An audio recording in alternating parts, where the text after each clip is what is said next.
എല്ലാവർക്കും നമസ്കാരം. ഞാൻ അനീഷ്. ട്രാവലേഴ്സ് ബിസിനസിന്റെ പുതിയൊരു എപ്പിസോഡിലേക്ക് എല്ലാവർക്കും സ്വാഗതം. ഇന്ന് നമ്മൾ വന്നിരിക്കുന്ന ഒരു ട്രാവൽ വ്ലോഗുമായിട്ടാണ്. അതായത് ഈ സെഗ്മെന്റിലെ ആദ്യത്തെ വ്ലോഗ് കൂടിയാണ് ഇത്. അപ്പം നമ്മൾ ഇന്നത്തെ യാത്ര എന്ന് വെച്ച് കഴിഞ്ഞാൽ തേക്കടിയിലേക്കാണ്. നമ്മൾ കോട്ടയംകാർക്ക് ഏറ്റവും കൂടുതൽ പോകാൻ ഇഷ്ടമുള്ളതും ഏറ്റവും ആദ്യം പോയിട്ടുള്ളതുമായ ഡെസ്റ്റിനേഷൻ ആയിരിക്കും മൂന്നാറും തേക്കടിയും ഒക്കെ. കാരണം ഒറ്റ ദിവസം കൊണ്ട് പോയിട്ട് വരാം എന്നുള്ളതാണ് അതിൻ്റെ ഒരു ഗുണം. അപ്പം നമ്മളും അതുപോലെ തന്നെ ഒറ്റ ദിവസമല്ല, നമ്മൾ 2 ദിവസം അവിടെ താമസിച്ചു. 1-2 റിസോർട്ടുകളും ഒക്കെ ഉണ്ടായിരുന്നു. അപ്പോൾ അതൊക്കെ കാണണമായിരുന്നു. അപ്പോൾ നമ്മൾ താമസിച്ച റിസോർട്ടിന്റെ വിശേഷങ്ങളും ഒക്കെ ഇതിന് ശേഷമുള്ള വ്ലോഗിൽ നമുക്ക് കാണാവുന്നതാണ്. അപ്പോൾ ഇന്ന് നമ്മൾ കാണാൻ പോകുന്നത് തേക്കടിയിലെ ബോട്ടിങ്ങിന് തൊട്ടടുത്തായിട്ടുള്ള ഒരു ഇൻഫർമേഷൻ സെന്ററും മ്യൂസിയം ഒക്കെ കൂടെ ചേർന്ന ഒരു ചെറിയൊരു സെറ്റപ്പ് ഉണ്ട്. അപ്പം പക്ഷെ കാണേണ്ടതാണത്. അപ്പോൾ അതിന്റെ ഡീറ്റെയിൽസ് ഒക്കെയാണ് നമ്മൾ ഇന്ന് ഇവിടെ ഷെയർ ചെയ്യുന്നത്.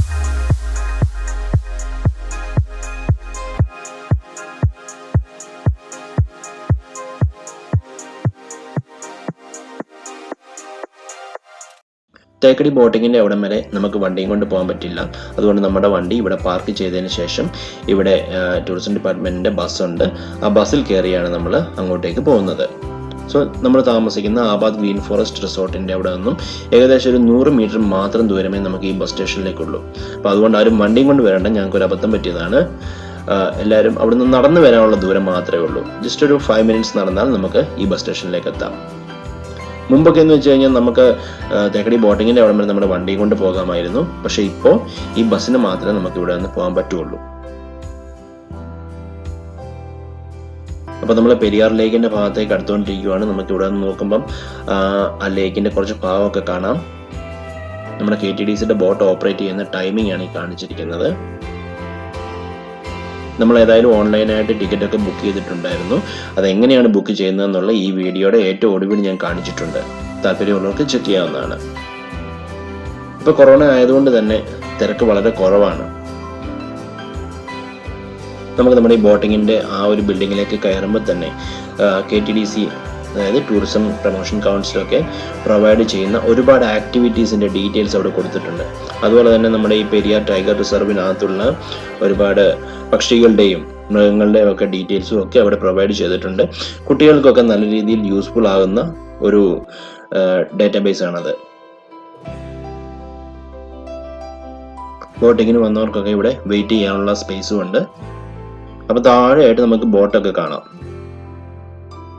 നമ്മൾ ഉച്ചയ്ക്ക് ശേഷമുള്ള ടൈമാണ് നമ്മൾ എടുത്തിരിക്കുന്നത്. അപ്പോൾ അതുകൊണ്ട് തന്നെ കുറച്ചു നേരം വെയിറ്റ് ചെയ്യണം. ബോട്ടൊക്കെ റെഡി ആവുന്നതേ ഉള്ളൂ. ബോട്ടൊക്കെ റെഡി ആയി കഴിയുമ്പോൾ ഈ കാണുന്ന വഴിയിലൂടെ നമുക്ക് താഴെ ബോട്ടിൻ്റെ അടുത്തേക്ക് പോകാൻ പറ്റും. അപ്പം പതിയെ ആൾക്കാരൊക്കെ ബോട്ടിലേക്ക് കയറുകയാണ്. അപ്പോൾ നമ്മൾ ബോട്ടേ കയറാൻ പോവാണ്. നമ്മുടേത് KTDCയുടെ ജലയാത്ര എന്ന് പറയുന്ന ബോട്ടാണ്. അപ്പോൾ ഇവിടെ ജലയാത്ര കൂടാതെ ഒരുപാട് ബോട്ടുകൾ, ജലതരംഗിണി, അതുപോലെ കണ്ണകി, ജലരാജ, അങ്ങനെ ഒരുപാട് ബോട്ടുകളുണ്ട് ഇവിടെ. ഇതൊന്നും കൂടാതെ ഇവിടെ ഫോറസ്റ്റിൻ്റെ ബോട്ടുമുണ്ട്. അപ്പുറത്തെ സൈഡിൽ കിടക്കുന്നത് ഫോറസ്റ്റ് ഡിപ്പാർട്ട്മെന്റിന്റെ ബോട്ടാണ്. അപ്പം അതിലും നമുക്ക് യാത്ര ചെയ്യാൻ പറ്റുന്നതാണ്. പക്ഷേ ഇത്രത്തോളം വലിയ ബോട്ടല്ലത്. അപ്പം നമ്മൾ പതിയെ യാത്ര സ്റ്റാർട്ട് ചെയ്യുകയാണ്. ഏകദേശം 1.5 മണിക്കൂറാണ് നമ്മളുടെ ഈ യാത്രയുടെ ടൈമിങ്. ഫോറസ്റ്റ് ഡിപ്പാർട്ട്മെന്റിന്റെ ഒരു ബോട്ട് സെയിം ടൈമിൽ തന്നെ സ്റ്റാർട്ട് ചെയ്തിട്ടുണ്ട് അവിടുന്ന്. ഞാൻ ഇത്രയും പ്രാവശ്യം വന്നിട്ടുണ്ടെങ്കിലും ബോട്ടിങ്ങിന് അങ്ങനെ പോയിട്ടില്ല. കുറച്ചു ദൂരം പോയപ്പോൾ തന്നെ മാനിനെയും മ്ലാവിനെയും ഒക്കെ കണ്ടു തുടങ്ങി. നമ്മൾ തേക്കടിക്ക് വരുന്നത് തന്നെ ഈ കാഴ്ചകളൊക്കെ കാണുന്നതിന് വേണ്ടിയിട്ടാണ്. നമുക്ക് മുമ്പേ പോയ ചില ബോട്ടുകളൊക്കെ തിരിച്ചു വരുന്നുണ്ട്.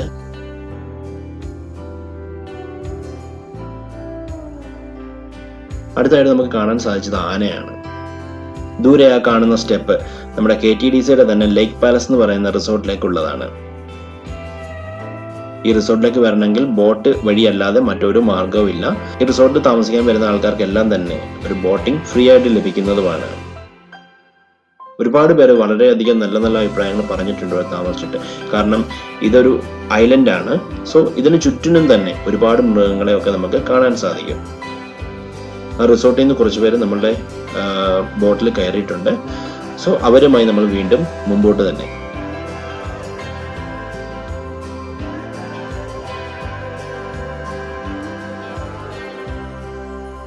വീണ്ടും മാനിനെയും ആനയും ഒക്കെ കണ്ടു തുടങ്ങി.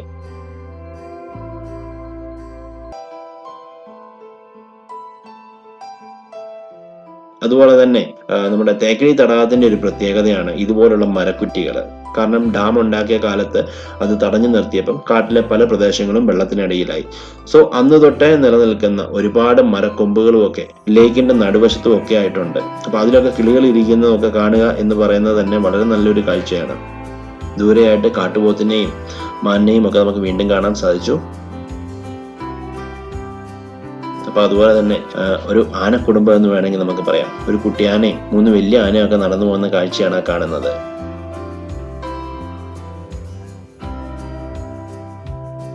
മുമ്പേ ഞാൻ പറഞ്ഞ മരക്കൊമ്പിലെല്ലാം എല്ലാത്തിലും തന്നെ ഓരോരോ പക്ഷികൾ ഇരിപ്പുണ്ട്.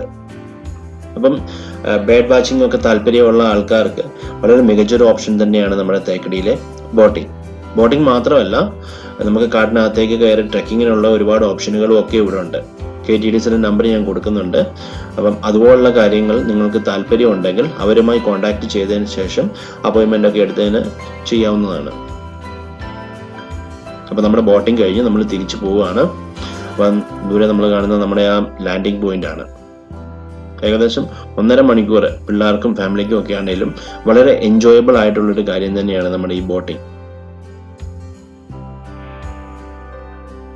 അപ്പൊ നമ്മൾ വന്നത് ലാസ്റ്റ്, അതായത് ഇന്നത്തെ ലാസ്റ്റ് ട്രിപ്പായിരുന്നു നമ്മൾ വന്നത്. അപ്പൊ ഇനിയിപ്പോൾ ഇന്ന് ട്രിപ്പില്ല. ഇപ്പൊ ഏകദേശം 5:30 മണിയോളമായി. നമ്മളാന്ന് തോന്നുന്നു ലാസ്റ്റ്. ബാക്കി ബോട്ടുകളൊക്കെ വന്നെന്ന് തോന്നുന്നു. ഇപ്പൊ ഞങ്ങൾ പോയ സമയത്ത് കൊറോണയുടെ ടൈം ആയിരുന്നതുകൊണ്ടായിരിക്കാം വലിയ തിരക്കൊന്നും ഇല്ലായിരുന്നു. ഇവിടെ വന്ന് ടിക്കറ്റ് എടുത്താലും നമുക്ക് കിട്ടാനുള്ള സാധ്യത ഉണ്ടായിരുന്നു. പക്ഷെ എപ്പോഴും അങ്ങനെയല്ല. നമ്മൾ ഇവിടെ വന്ന് ടിക്കറ്റ് ഞാൻ പല പ്രാവശ്യം നോക്കിയിട്ടുണ്ട്, പക്ഷെ കിട്ടിയിട്ടില്ല ഇതുവരേക്കും. കാരണം നല്ല തിരക്കായിരിക്കും മിക്കവാറും. അതുകൊണ്ടാണ് ഇപ്രാവശ്യം ഞാൻ ഓൺലൈനിൽ ടിക്കറ്റ് ബുക്ക് ചെയ്ത് വന്നത്. അതെങ്ങനെയാണെന്ന് ഏറ്റവും ലാസ്റ്റിൽ, ഈ വീഡിയോയുടെ ഏറ്റവും ലാസ്റ്റിൽ ഞാൻ കൊടുക്കുന്നുണ്ട്. താല്പര്യമുള്ളവർക്ക് അതും കാണാം.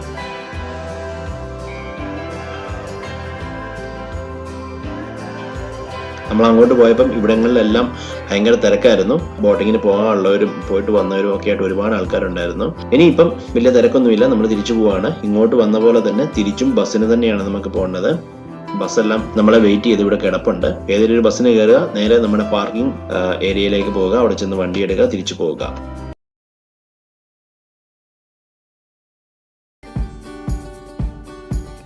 ബോട്ടിങ്ങിന് പോകാൻ നമ്മൾ ബസ് കയറുന്നതിൻ്റെ ആ ഒരു ബസ് ബേയുടെ എൻഡിലായിട്ടാണ് നമ്മളുടെ നേച്ചർ ഇന്റർപ്രിട്ടേഷൻ സെന്റർ വരുന്നത്.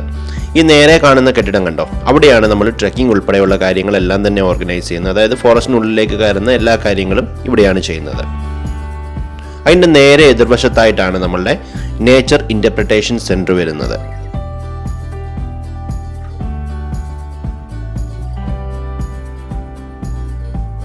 കോവിഡ് കഴിഞ്ഞതിന് ശേഷം ഇവിടെ കുറെ വർക്കുകളും ഒക്കെ നടക്കുകയാണ്. എന്നാലും നമുക്ക് അകത്ത് കയറി കാണുന്നതിന് വലിയ പ്രശ്നങ്ങളില്ല. കുറച്ച് വെട്ടത്തിൻ്റെ ഒക്കെ കുറവുണ്ട്. എന്നാലും നമ്മളുടെ കൂടെ കുട്ടികളൊക്കെ ഉണ്ടെങ്കിൽ അവർ ശരിക്കും എൻജോയ് ചെയ്യുകയും അതുപോലെ തന്നെ അവർക്ക് പഠിക്കുന്നതിന് ആവശ്യമായിട്ടുള്ള ഒരുപാട് കാര്യങ്ങളും ഇവിടെയുണ്ട്. നമുക്കിവിടെ വണ്ടി പാർക്ക് ചെയ്യാം. പാർക്ക് ചെയ്തതിന് ശേഷം ഈ വഴിയാണ് അകത്തേക്ക് കയറേണ്ടത്. വളരെ നീറ്റായിട്ട് മെയിൻറ്റെയിൻ ചെയ്തിരിക്കുന്ന ഒരു സെൻ്ററാണിത്. ഇവിടെ നമുക്ക് ഇരിക്കുന്നതിനായിട്ട് ചെയറൊക്കെ കൊടുത്തിട്ടുണ്ട്.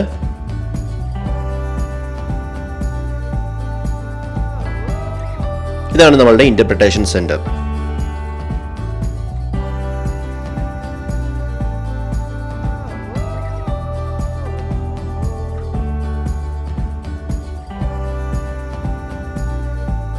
അപ്പോൾ നമ്മൾ നേരെ അകത്തേക്ക് കയറി വരുമ്പോൾ ഉള്ള ആദ്യത്തെ കാഴ്ച ഇതാണ്.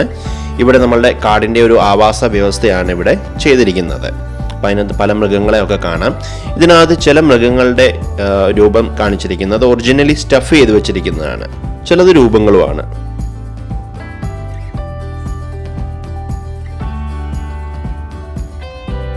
അപ്പോൾ കുട്ടികൾക്കൊക്കെ നമ്മളിത് കാണിച്ചു കൊടുക്കുകയാണെങ്കിൽ അവർക്ക് ആ ഒരു എൻവയോൺമെൻറ്റ് അല്ലെങ്കിൽ ആ ഒരു കാടിൻ്റെ രീതികൾ അതൊക്കെ അവർക്ക് കുറച്ചുകൂടെ മനസ്സിലാകും. കാരണം പിക്ചറൈസ് ചെയ്തും ഒക്കെ കാണിക്കുമ്പോൾ.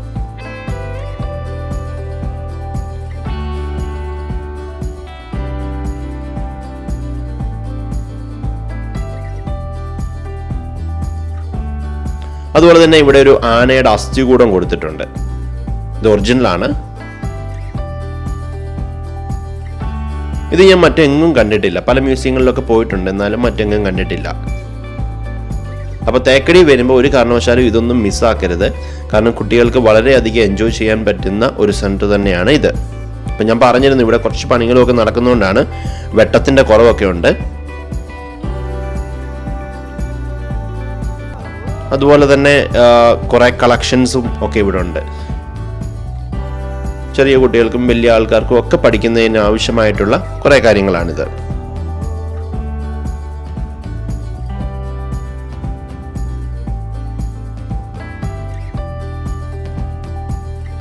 അപ്പോൾ ഇത് ഒരു നൈറ്റ് ഇൻ ഫോറസ്റ്റ് എന്ന് പറയുന്ന ഒരു കൺസെപ്റ്റിൽ ചെയ്തിരിക്കുന്നതാണ്. അപ്പം ഞാൻ കാണിച്ചതിൽ കൂടുതലുണ്ട് ഇവിടെ, പക്ഷെങ്കിൽ വെട്ടത്തിൻ്റെ പ്രശ്നം കാരണം എനിക്ക് എല്ലാം ഒന്നും കാണിക്കാൻ പറ്റിയിട്ടില്ല.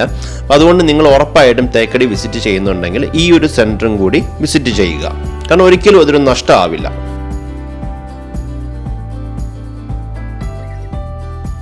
കുട്ടികളുടെ മെമ്മറി ടെസ്റ്റ് ചെയ്യാനും ഒക്കെ ആയിട്ടുള്ള, അതായത് അവർ പഠിച്ച കാര്യങ്ങൾ, പക്ഷികളെ പറ്റിയും ഇൻസെക്ട്സിനെ പറ്റിയും ഒക്കെ പഠിച്ച കാര്യങ്ങൾ മെമ്മറൈസ് ചെയ്യാനുള്ള 1-2 ഗെയിം ഷോസും ഒക്കെ ഇവിടെ അവൈലബിൾ ആണ്.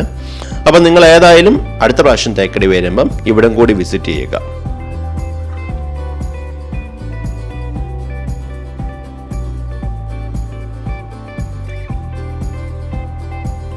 അപ്പോൾ നമുക്ക് ബോട്ടിങ്ങിൻ്റെ ടിക്കറ്റ് എങ്ങനെയാണ് ഓൺലൈനായിട്ട് ബുക്ക് ചെയ്യുന്നത് എന്നുകൂടി നോക്കിയിട്ട് ഈ വീഡിയോ വൈൻഡപ്പ് ചെയ്യാം.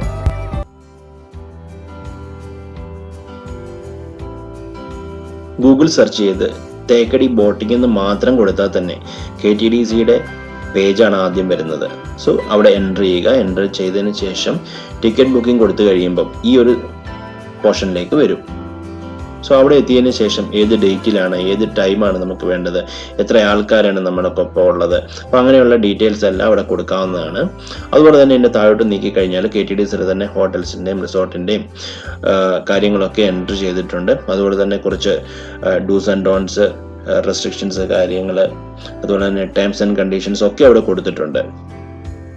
അപ്പം നമ്മൾ ഏതായാലും ടിക്കറ്റ് ബുക്ക് ചെയ്യുവാണ്. ഡേറ്റ് കൊടുത്തു, ടൈം കൊടുത്തു, അതുപോലെ തന്നെ എത്ര പേരെന്നുള്ളതും കൊടുത്തതിന് ശേഷം ബുക്ക് ടിക്കറ്റ്സ് എൻ്റർ ചെയ്യുക. 5 വയസ്സിന് മുകളിലുള്ള കുട്ടികളാണെങ്കിൽ പോലും ഒരാളായിട്ടാണ് കണക്ക് കൂട്ടുന്നത്. സോ അവർക്കും ടിക്കറ്റ് വേണം. അപ്പോൾ നമ്മൾ എല്ലാം എൻ്റർ ചെയ്ത് നേരെ നമ്മൾ ഈ പേജിലേക്ക് വന്നു. അപ്പം ഇവിടെ മെയിനായിട്ടുള്ള ഒരാളുടെ കോണ്ടാക്റ്റ് ആദ്യം കൊടുക്കണം. അതിനുശേഷം കൂട്ടത്തിൽ ആരൊക്കെ യാത്ര ചെയ്യുന്നുണ്ടെന്നുള്ള ഡീറ്റെയിൽസ് സെപ്പറേറ്റ് ആയിട്ടും കൊടുക്കണം. അപ്പോൾ അങ്ങനെ എല്ലാവരുടെയും ഡീറ്റെയിൽസ് എൻ്റർ ചെയ്തു. അതിനുശേഷം ഇപ്പോൾ പേയ്മെൻറ്റ് നമുക്ക് നെറ്റ് ബാങ്കിങ് ത്രൂവോ അല്ലെങ്കിൽ ഡെബിറ്റ് കാർഡോ ക്രെഡിറ്റ് കാർഡോ ത്രൂ ഒക്കെ നമുക്ക് ചെയ്യാവുന്നതാണ്. അപ്പോൾ അതിനകത്ത് തന്നെ മെയിൻ ബാങ്കുകളെല്ലാം ലിങ്ക് ചെയ്തിട്ടുണ്ട് ഓൾറെഡി. അപ്പോൾ ഇവിടെ നിന്നാന്ന് വെച്ച് കഴിഞ്ഞാൽ നമുക്ക് പേയ്മെൻറ്റ് ചെയ്യാം. ചെയ്തതിന് ശേഷം നമുക്ക് കിട്ടുന്നത് പേജിലേക്കാണ് വരുന്നത്. അവിടെ നമുക്ക് പ്രിന്റ് ഓർ സേവ് എന്നുള്ളൊരു ഓപ്ഷൻ ഉണ്ട്. അവിടെ ക്ലിക്ക് ചെയ്ത് കഴിഞ്ഞാൽ നമുക്ക് ആ ടിക്കറ്റ് ഡൗൺലോഡ് ചെയ്യാം. അതുപോലെ തന്നെ ഇതിന്റെ ഒരു കോപ്പി നമുക്ക് നമ്മുടെ മെയിലിൽ കിട്ടുന്നതുമാണ്. അപ്പം ടിക്കറ്റ് ബുക്ക് ചെയ്യുന്നതിന്റെ ഡീറ്റെയിൽസ് എല്ലാവർക്കും മനസ്സിലായി എന്ന് വിചാരിക്കുന്നു. വീണ്ടും കാണാം. ബൈ.